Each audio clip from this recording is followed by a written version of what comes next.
foi falado lá e tá bom. avançar em algumas questõezinhas.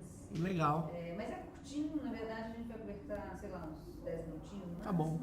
Para tirar ali umas pílulazinhas de 2, 3, para que as pessoas possam Tá. Legal. Mas você que pergunta assim. Eu vou te fazer Tá. umas perguntinhas. Tá bom. Uhum. É muito desconfortável para você baixar a perna? Não é. Tá. Porque senão fica só a sola do sapato. Entendi. Vai ficar muito legal. Eu posso ficar assim. Tá Tá ótimo. certo. Tá ótimo. Deixa eu só ficar mais para trás. Tá bem assim? Tá bom, só deixa agora, eu vou dar uma corrigida aqui. Tá.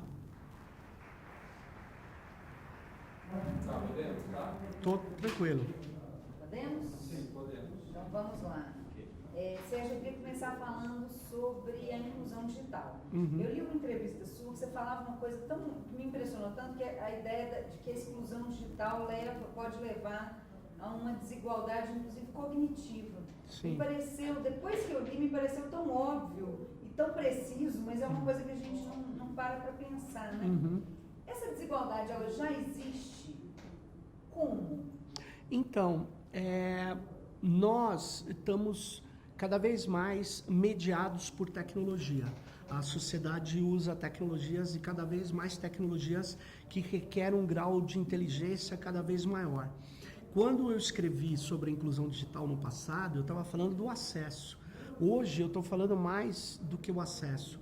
Eu acho que nós estamos vivendo uma situação muito complicada, porque nós não precisamos só de acesso, a gente precisa de possibilidades de poder exercer a nossa subjetividade a partir das tecnologias. Então a gente precisa que as crianças tenham acesso à linguagem de programação, a gente precisa que as pessoas entendam como funcionam essas tecnologias para que não seja... essas pessoas não fiquem reféns dessas tecnologias. Então esse processo de aprendizado, ele tem que ser ampliado. Por quê? Porque nós estamos tendo sim diferenças de quem vai ser capaz a programar um algoritmo, a criar um algoritmo e quem não será capaz. Você poderia dizer, mas sempre foi assim, mas sempre foi assim em sociedades onde o conhecimento é um elemento de poder. E quando eu estou atacando isso, eu estou dizendo que a gente tem que democratizar o conhecimento, para que não existam essas diferenças cognitivas. Pra você ter uma ideia, hoje com inteligência artificial, os franceses têm um documento sobre como deve ser a inteligência artificial na França, o que eles precisam fazer. E eles lá estão preocupados com o que eles chamam de cibercolonialismo. Por quê? Porque eles estão vendo que eles estão ficando para trás na capacidade de acompanhar a criação dessas tecnologias que estão sendo lideradas por outros países. Na verdade, por corporações de outros países que acabam concentrando, por ter esses dispositivos, muita riqueza e muito poder. Então, quando eu falo que tem diferenças, é que a gente está vivendo num mundo cada vez mais desigual e assimétrico. Nós acreditávamos que a tecnologia iria diminuir essas diferenças e ela não está diminuindo. Por causa dos modelos econômicos, essas diferenças estão se alargando. Só para você ter uma ideia, em 2016, apenas 4 empresas que trabalham com dados e tecnologias de informação, Apple, Google, Facebook e Amazon, só 4, elas faturaram o equivalente a 26% do PIB brasileiro. E o Brasil não é um país pequenininho, um país gigante. Só 4 empresas. Então, isso é uma concentração de riqueza a partir do conhecimento que eu desconheço em outros momentos históricos. Então é isso que eu falo. Você tem uma dimensão macro, uma dimensão micro, uma dimensão ali de formação que nós precisamos ter para a nossa sociedade, para os nossos jovens principalmente, poderem acompanhar esse dinamismo que está sendo puxado por tecnologias da inteligência. E aí eu vou chegar nos algoritmos, né? Assim, a gente discutiu ali essa questão dos algoritmos racistas e se levantou a ideia de que, na verdade, eles são só o reflexo da gente. Uma coisa me preocupa muito porque a gente tende a ter uma visão meio positivista de que, né, os números não mentem, então se o algoritmo diz é porque é assim. Mas não é, a gente sabe que não é isso, né? A gente pode ver os números e usá-los de formas diferentes. E essas empresas estão na frente para fazer isso, né? Assim, você falou dessa educação para que as pessoas também entendam e saibam, você fala da caixa preta, né? Como que a gente faz para a gente ter acesso e a gente poder influir nesse mundo em que as coisas parecem tão complicadas, né? Parecem meio mágicas. Assim, não faço ideia de como é que funciona, mas se funciona, tá bom, vamos lá. Tem um sociólogo, um antropólogo, na verdade, chamado Bruno Latour. Ele diz assim, quando uma tecnologia está pronta, ela tem que parecer um passe de mágica. Ela tem que ser uma caixa preta. E nós só vamos saber que ela é fruto de várias decisões, muitas delas políticas, quando ela tem um problema. Aí você fala, nossa, isso não está funcionando. Aí chega um técnico e fala, mas isso não é o meu problema, eu sou de software, é de hardware. Ah, não, mas não é de hardware, é de rede, é de placa, E aí o que passa a acontecer?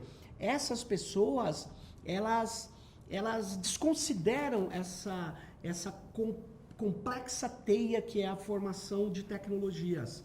E, portanto, uma das tecnologias mais complexas que a gente tem hoje são as tecnologias desse guarda-chuva chamado inteligência artificial. Se fosse tecnologias nucleares, a gente ia estar pedindo regulação.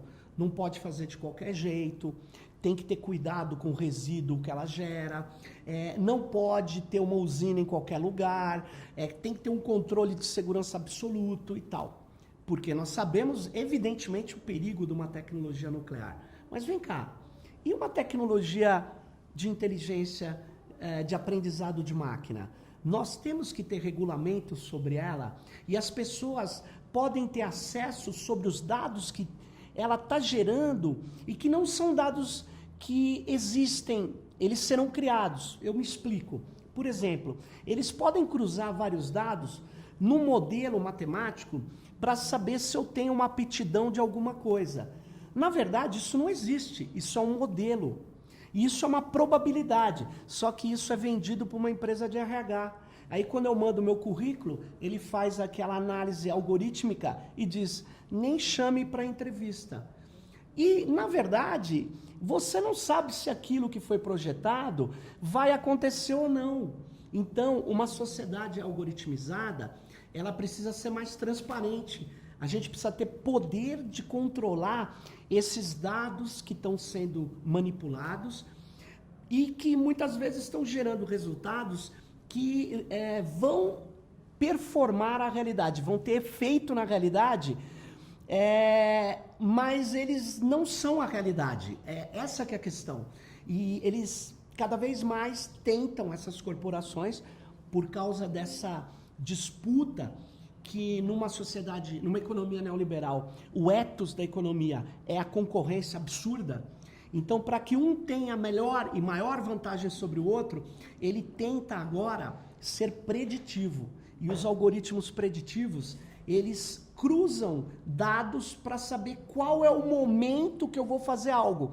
Por isso que muitos e muitas que vão nos assistir, quando manda um e-mail para uma pessoa falando, eu queria ir para a Europa, ele passou alguns minutos, começa a receber banner, todo site que ele entra, Europa, Europa, Europa, ofertando produtos. Por quê? Porque a plataforma que vende esses produtos, ela ganha por clique. E ela sabe que uma pessoa muito pobre não vai fazer buscas sobre a Europa, porque ela nunca vai querer ir para a Europa, ela não está no universo econômico dela. E aí eles tentam cada vez mais saber qual será o nosso próximo passo. Então a sociedade do presente, ela algoritmizada, ela vive do futuro. E um futuro que cria o presente, isso que é muito louco. Ele altera o presente porque ele é performativo. Então é isso que eu tentei trazer. O tempo era curto, mas enfim, eu estou trazendo esse problema. Como que a gente enfrenta isso? a gente enfrenta com regulamentos, com transparência, e muitas pessoas são contra, principalmente os consultores que defendem essas corporações, dizem não adianta ter um código transparente, não adianta tentar entender como ele chegou a um resultado, porque esse código ele é feito, por exemplo, por um algoritmo de rede neural, e os que o desenvolveram não sabem como ele vai se comportar com a entrada de dados. Ele se reescreve praticamente e ele encontra o resultado pretendido. Agora, como ele chegou àquele resultado, eu não sei.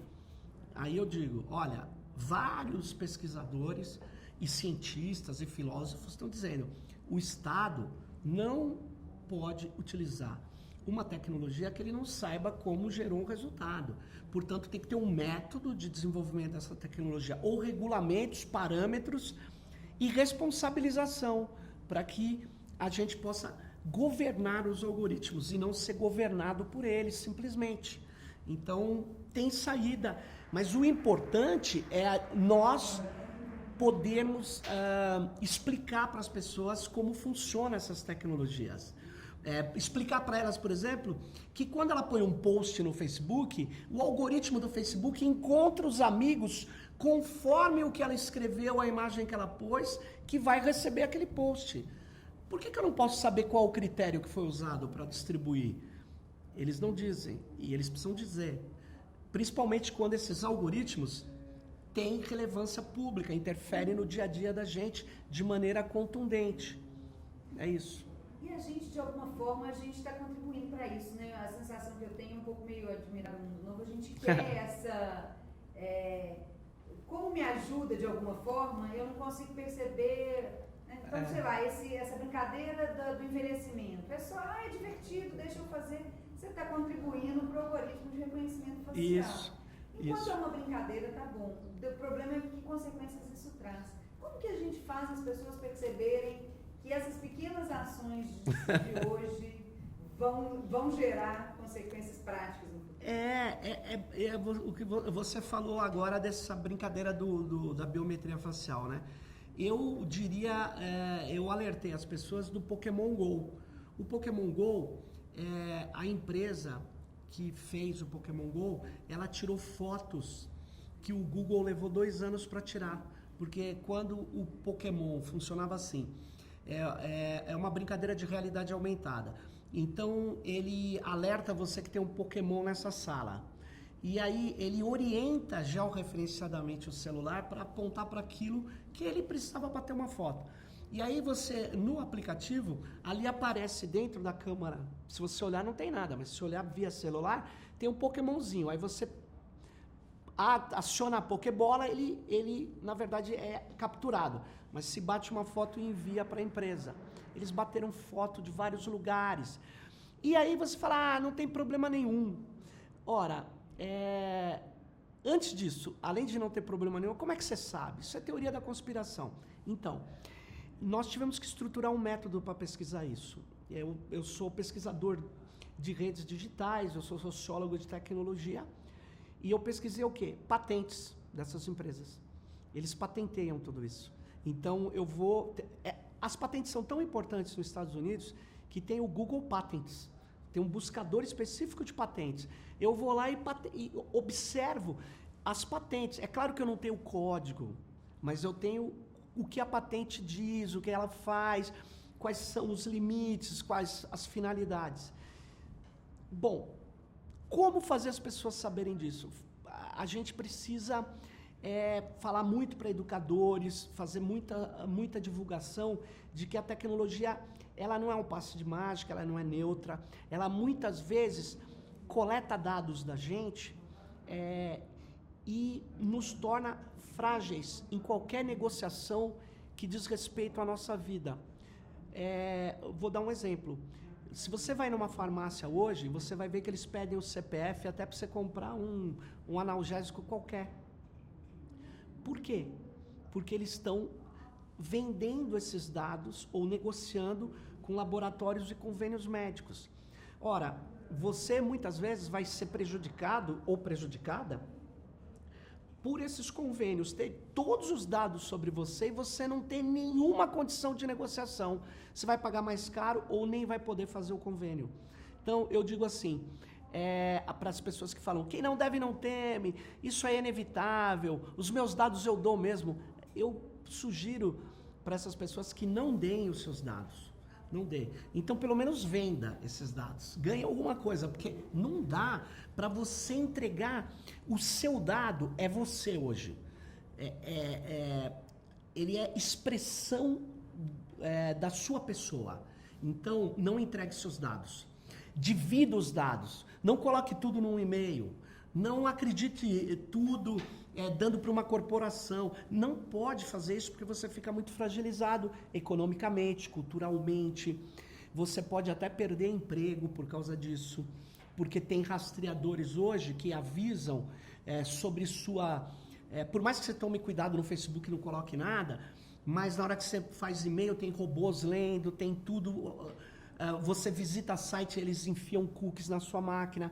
Então, não aceite cookies muitas vezes, não tenha todas as suas informações num único lugar, proteja. E aí você vai navegar melhor, se beneficiando, tendo benefício para a sua vida. Agora, como fazer a pessoa saber disso? Informando, não tem outro jeito. A gente... por isso, inclusive, que eu não gosto da série Black Mirror. Não é que eu não gosto, eu assisto, acho muito empolgante. Mas ela dá uma ideia de que tudo que a gente está falando, seriamente hoje, que está ocorrendo, é uma ficção. Isso é perigoso, porque desarma a sociedade. Uma ficção não é ficção. Tanto é que a Lei de Proteção de Dados foi criada no Brasil, ela é um pouco mais frágil do que a lei europeia. Ela foi inspirada na lei europeia, o Regulamento de Proteção de Dados Europeu, e ele vai gerar muitos efeitos positivos quando entrar em vigor no Brasil. Um deles é poder falar para quem tem o nosso dado, poder obter que registro, que cruzamentos ele fez, e muitas vezes falar, você tem que apagar esse dado que ele está incorreto. Então, o processo de educação para ele entender que essa é uma dimensão e um direito dele, dessa pessoa, a gente vai ter que fazer. Vai ter que estar nas escolas, nas universidades, vai ter que falar nos meios de comunicação, nos sindicatos, nas associações, que proteja os seus dados, faça valer os seus direitos. É isso. Como é que você vê o futuro? A gente hoje ali falou, você é otimista, pessimista e tal. Como é que você enxerga? Daniela falou da gente viver 150 anos. Se você viver 150 anos, como é que você acha que vai estar acho lá? Acho pouco. Eu acho que tem muita coisa para eu ver, 150 anos não daria. Muita coisa para ler, eu fico olhando a minha estante, eu leio um monte de livro, mas aí alguém lança um livro novo, eu não li, eu quero... tem gente que gosta de outras coisas. Viver muito não é ruim, é bom. Não é, essa parte é a parte boa. É a parte da gente conseguir superar limitações biológicas. Eu acho isso muito legal, muito importante. Mas o problema que eu vou te colocar é o seguinte: tudo vai depender de quem vai controlar essas tecnologias de longevidade, de inteligência. Quem que vai controlar? Serão vários grupos da sociedade? A gente vai ter os pobres podendo ter acesso a isso também? Ou nós vamos estar fazendo uma sociedade estratificada como nunca vimos, controladas por corporações, e quem tem dinheiro vai ter um implante melhor do que quem não tem, vai poder aprender mais rapidamente do que quem não tem?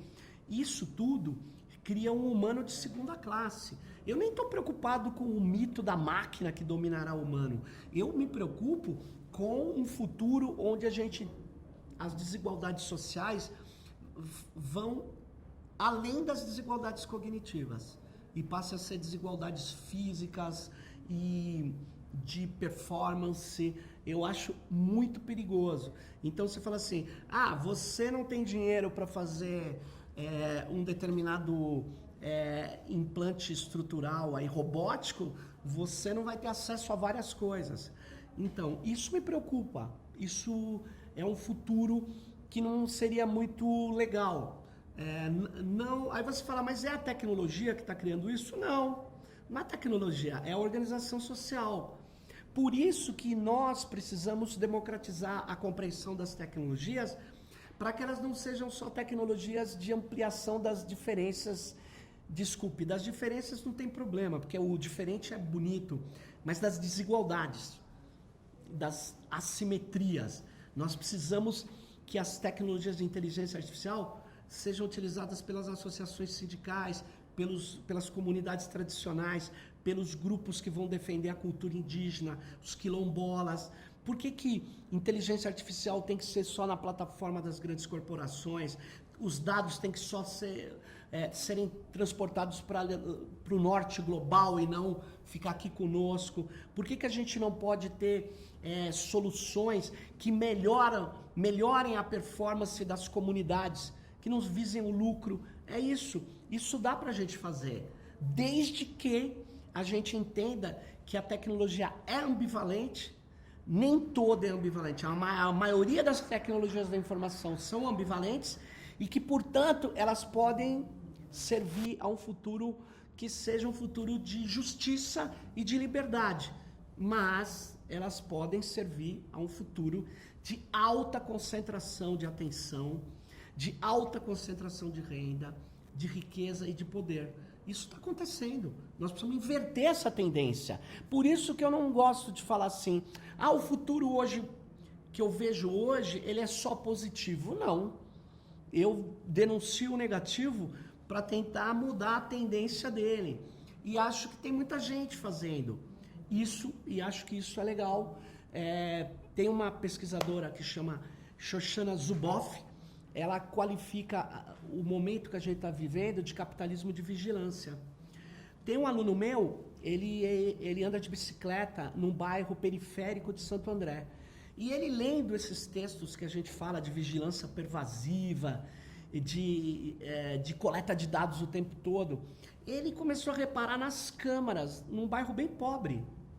E ele contou em 50 quarteirões, e ele georreferenciou. Ele não vai dispor isso, porque isso pode ter problema de segurança para os moradores, mas ele contou 600 e tantas câmaras, num bairro pobre.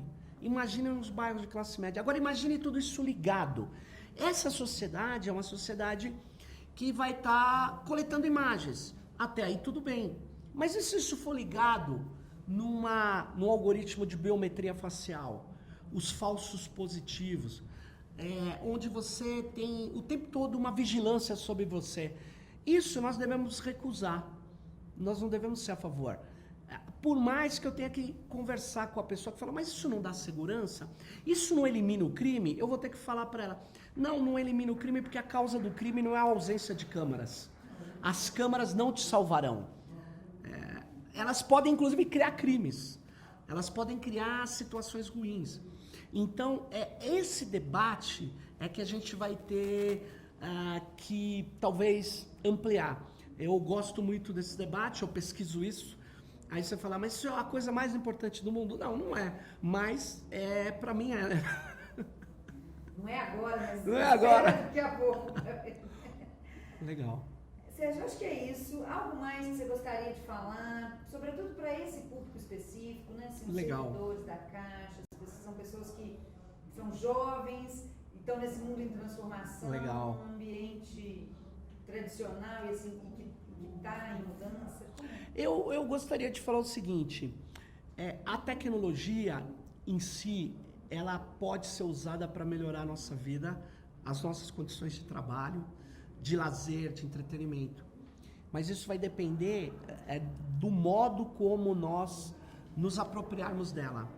E a gente tem que estar alerta o tempo todo. A gente não pode aceitar quando alguém fala, o sistema é assim. Não, o sistema é assim porque alguém tomou uma decisão assim. Nós podemos inverter tudo isso.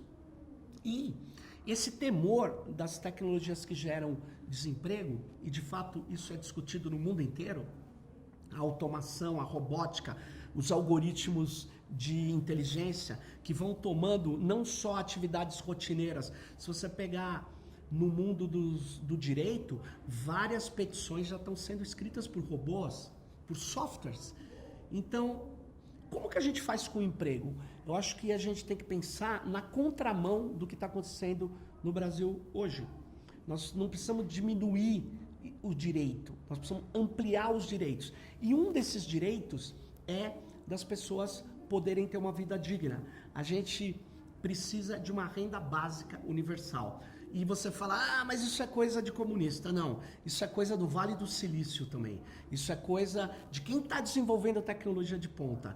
Então, entra nessa campanha na contramão desses caras que falam, temos que diminuir e todo mundo vai diminuir os direitos, o gasto do Estado. Não, a gente tem que gastar bem e não gastar da maneira que está sendo gasto.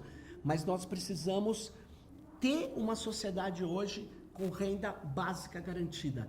Isso vai aumentar o consumo, isso vai aumentar as possibilidades até de um uso útil, melhor, importante da tecnologia para cada um, para cada pessoa.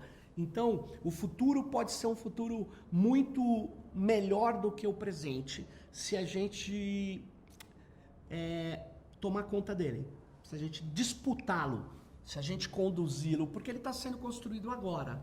Ele não é algo que não tem um destino definido. Então, vamos cuidar dele agora e vamos brigar para o futuro tecnológico ser um futuro de grande oportunidade e de melhoria de condições de vida e trabalho e de entretenimento para todo mundo.